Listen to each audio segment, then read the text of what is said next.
Imagine like a $15,000 piece of plastic and metal just slamming into a $2 million missile in midair. Right, completely neutralizing it. Exactly. Or, picture a 911 call where a flying triage nurse arrives at your front door to assess a medical emergency 2 full minutes before the first police cruiser even gets through the traffic light at the end of your street. Which is wild to think about. It really is. So if you think the sky above your head is just empty space waiting for clouds and commercial jets, it is definitely time to rethink that.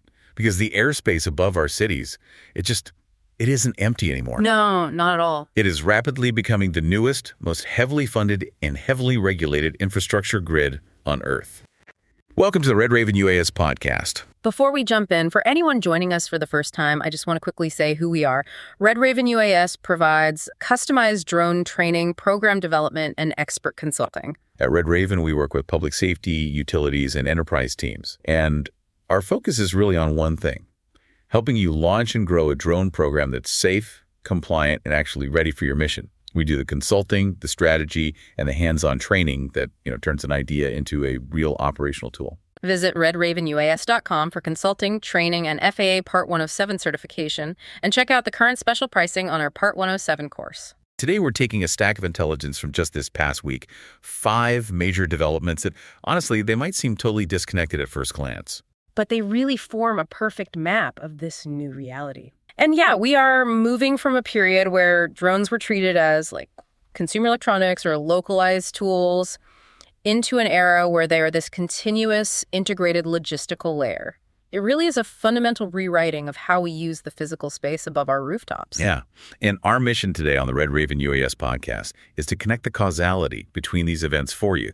We're looking at sweeping geopolitical hardware bans, the Pentagon dropping hundreds of millions of dollars on kinetic interceptors. Massive shifts in local 9/11 dispatch, too. Right. Yeah. And the World Cup's counter-drone shield, plus the commercial delivery systems that are kind of stress testing all of this. We want to unpack not just what is flying over your head, but the actual mechanics of how this new airspace operates. And the through line here is vital. You really cannot understand local public safety drone programs without understanding the military technology shaping the regulations. For sure. And you can't understand the commercial delivery market without understanding the geopolitical fight over the hardware. Every single piece dictates the rules for the next. Okay, so let's start with the base hardware and this huge legislative battle over who actually builds it. Just this week, Ontario, which is Canada's largest province, announced a complete phase-out. Yeah, that was a big move. A massive move. They are stopping provincial police from using any Chinese-made drones on sensitive operations, specifically targeting DJI. And anyone following this space knows DJI is just the absolute behemoth, right? Oh, absolutely. They are the default platform for the vast majority of North American enterprise use. But, Ontario isn't acting in a vacuum here. Right. Florida actually initiated similar bans back in 2023. The RCMP, so Canada's National Police, they did it in late 2025. And around that same time, the U.S. Federal Communications Commission added DJI to a national security restricted list. Which is huge. Yeah. We are even seeing Autel, which is another foreign manufacturer, aggressively fighting the FCC right now just to avoid being caught in that exact same regulatory dragnet. It really is a sweeping geopolitical squeeze. But before we get into the mechanics of why this is happening, we should be incredibly clear about our lens here for the listener. Yes, absolutely. Just to be clear up front, we are not taking any geopolitical sides here or endorsing any political stance. Our goal is simply to impartially report the legal rationale laid out in these legislative texts so you understand the underlying mechanism driving the bans. Exactly. We're just looking at the facts. So what is that core legal rationale? It really comes down to data jurisdiction and telemetry architecture. So under Chinese law, specifically the National Intelligence Law, the government can legally compel Chinese companies to cooperate with state intelligence operations and hand over data. Okay, but what if the data isn't in China? Well, the Western legal argument is that this applies even if a company's data is stored on servers located internationally. The jurisdiction follows the company, essentially. So the concern isn't necessarily like a physical threat from the hardware itself. It's the data exhaust. Right. Let's break down how that vulnerability actually functions in the real world for you listening. If a local fire department flies a DJI drone over a burning chemical plant to map the structural integrity, how does that data actually get compromised? It comes down to how modern drones process information. They aren't these closed-loop systems anymore. A commercial drone is constantly logging highly sensitive telemetry. Like what? We're talking precise GPS coordinates, altitude, high-resolution optical video, thermal mapping, and radio frequencies.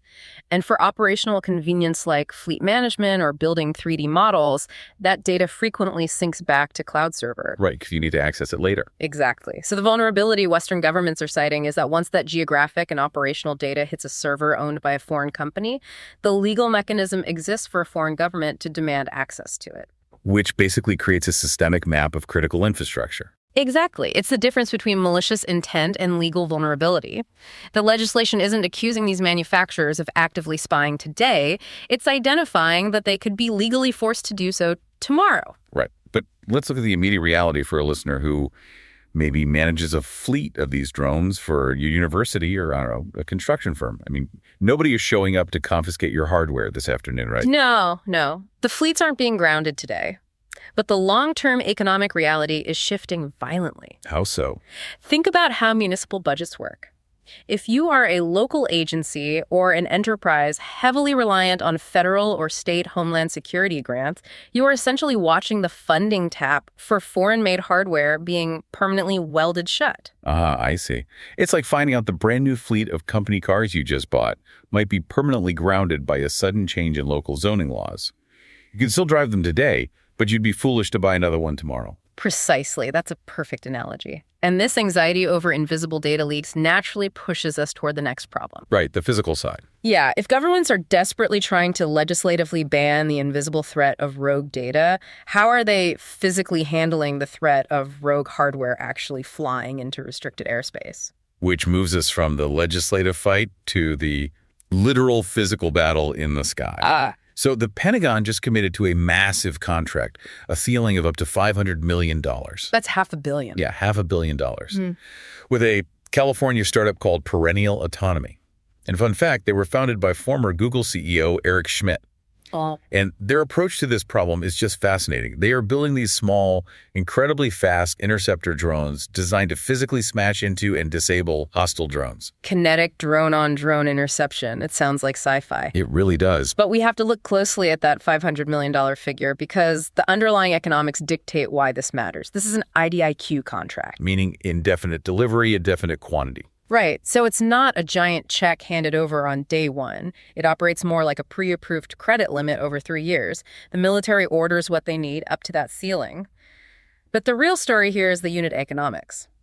One of these perennial interceptors costs about $15,000. Which is where the math totally flips. I mean, in traditional modern warfare, you have scenarios where militaries are firing a $2 million Patriot missile to shoot down a hostile drone that costs maybe $20,000 to build. Yeah, the math is brutal. You don't need a math degree to see how quickly that bankrupts a defense budget. It is entirely financially unsustainable. The adversary wins simply by forcing you to spend your expensive inventory on their cheap decoys.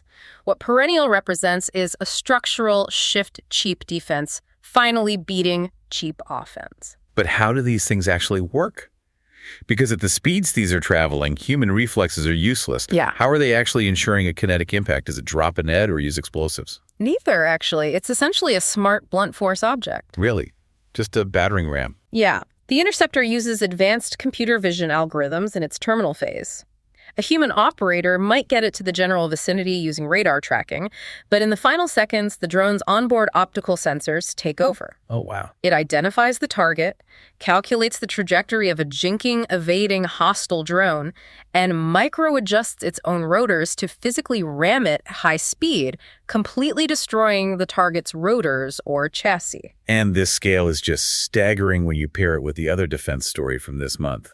Northrop Grumman was just named a preferred provider for a totally separate $1 billion program called Drone Dominance, where the Pentagon wants to field 200,000 drones by 2027. They are aggressively scaling the sword and the shield simultaneously. Right.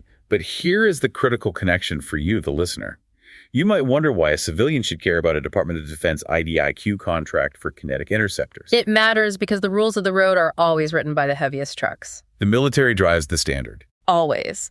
The counter-drone technologies being built for the battlefield require absolute electronic visibility. I mean, if the military is filling the sky with autonomous interceptors, they demand a system where every friendly drone constantly broadcasts a highly secure, encrypted transponder signal to avoid being accidentally shot down. That makes total sense. And that exact requirement for electronic visibility is what the Federal Aviation Administration, the FAA, will inevitably adapt for domestic civilian airspace. That is the perfect pivot point, because that exact military-grade transponder concept is the master key to unlocking our own municipal skies. If you can reliably track friendly drones, you can safely deploy them over crowded cities. Which is exactly what's happening. Yeah, we are seeing that happen right now.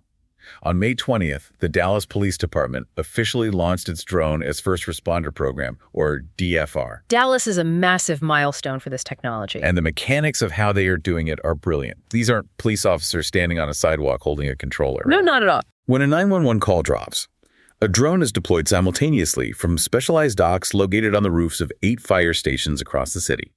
They are piloted entirely remotely from a central real-time crime center. They can cover a 2-mile radius in about 2 minutes, and they're equipped with thermal imaging and loudspeakers. Just think about the physics of urban response times. 2 minutes is vastly faster than a 2-ton police cruiser can navigate through dense Dallas traffic, stoplights, and pedestrians. Yeah, I look at it like sending a flying triage nurse. Instead of an officer rolling up blind to a chaotic, potentially dangerous scene, say a reported armed robbery or a domestic dispute, the drone gets there first. It provides an immediate God's eye view. And the tactical value of that view changes the entire outcome of the dispatch. How so? Well, the drone's optical zoom can instantly confirm if a suspect is actually holding a firearm or if it's just a cell phone. It can track a fleeing vehicle without initiating a high-speed, dangerous pursuit through a residential neighborhood. Right, which saves lives. Exactly. Or, crucially, it can clear a false alarm without a human officer ever needing to draw a weapon or escalate the situation. Dallas is the 9th largest city in the United States. This isn't a niche pilot project in a small county anymore. This is DFR officially crossing into the mainstream.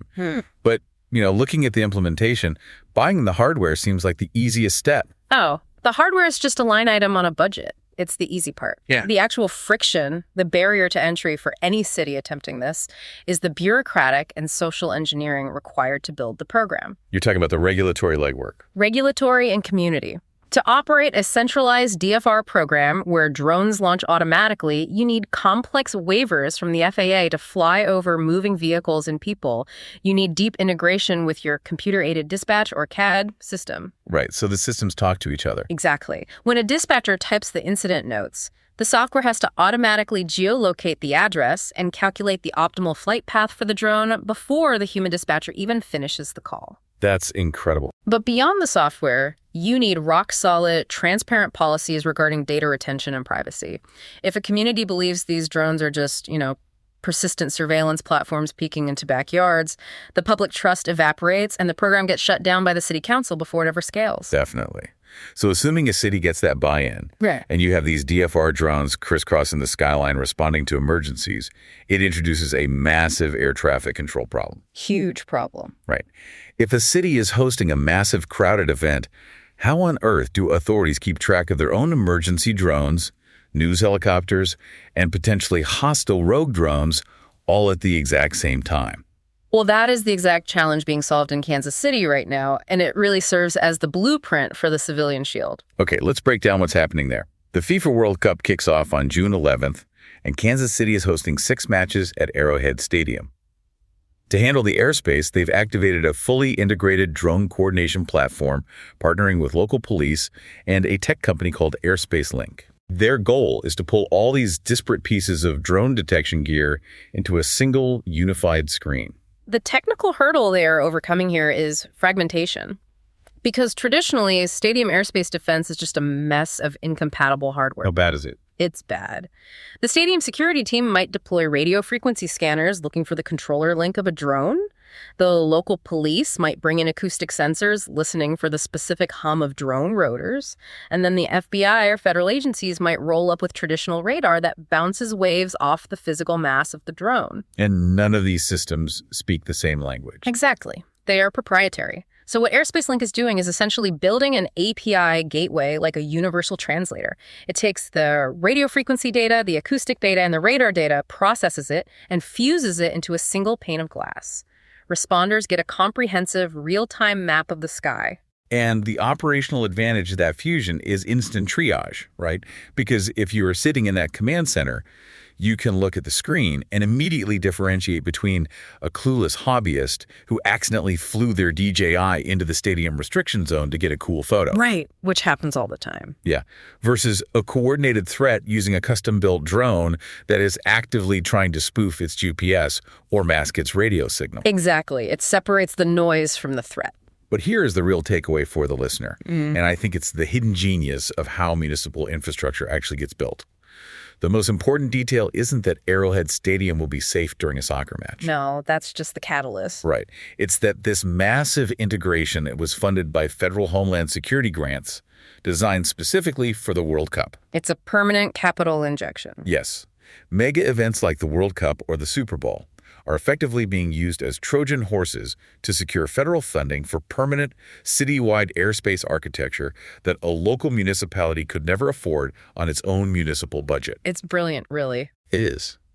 When the tournament ends and the fans go home, that multi-million-dollar sensor network doesn't get packed up in a box. It stays active. It becomes the permanent tracking grid that supports local DFR programs like the one we just discussed in Dallas for decades to come. Which brings us to the final critical layer of this airspace puzzle. Governments and police forces are building this permanent tracking infrastructure, but commerce is actively paying to play in that exact same airspace. Private capital is cementing drones as a permanent logistics layer. The era of delivery as infrastructure. We saw two massive developments in commercial logistics just this week. Taco Bueno partnered with a company called Zipline for North Texas drone deliveries. Tacos from the sky. Tacos from the sky. Starting in Watauga and expanding to Frisco and Mesquite, with more locations slated for 2026. And simultaneously, Amazon Prime Air announced it is launching in Baton Rouge this summer, carrying packages under 5 pounds within a 7.5-mile radius. Yeah, we've been subjected to drone delivery PR stunts for a decade now, right? Seriously, so many test videos. But these are localized operational realities. However, to make a 7-mile delivery radius function legally and physically, these companies have to overcome the single largest regulatory hurdle in aviation. The magic acronym. BVLOS. Beyond Visual Line of Sight. Without BVLOS, commercial drone delivery is just a financial impossibility. Let's explain the mechanics of why that is. Under standard FAA Part 107 regulations, the foundational rule of drone safety is that the human pilot must maintain visual line of sight with the aircraft using their naked eye at all times. Which naturally limits your delivery radius to a few city blocks. You can't scale a logistics network if a human has to stand on a roof with binoculars to watch a burrito travel 3 miles. Right, that defeats the whole purpose. So to achieve beyond visual line of sight, what is actually happening technically? Does it just mean the pilot is looking at a camera feed on a screen instead of looking at the sky? Or are we talking about the drone flying completely autonomously? It is entirely about autonomy and edge computing, because if a pilot is flying a drone 3 miles away via a video feed, there is inherent latency. The video feed travels over a cellular network, hits a server, displays on a screen, the pilot's brain registers another aircraft approaching, they move the joystick, and then the signal has to travel all the way back.